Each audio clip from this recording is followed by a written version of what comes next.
আমি আজকে ছোট মাছ দিয়ে ডাটা দিয়ে রান্না করব। আসসালামু আলাইকুম, হ্যালো গাইস। তো সবাই কেমন আছেন? আলহামদুলিল্লাহ আমি ভালো আছি। তো আপনারা ভালো আছেন? তো আমি আজকে ছোট মাছ দিয়ে ডাটা দিয়ে রান্না করতেছি। হাতে মাখিয়ে ডাটাগুলা দিয়ে দিছি। এখন আমি মরিচ মশলা সবই দিয়ে দিলাম।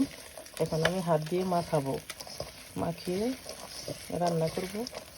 তো প্লিজ আমার ভিডিও কার কার ভালো লাগে কমেন্টে জানাবেন, লাইক দিবেন, শেয়ার করবেন, নতুনদের পাশে থাকবেন প্লিজ।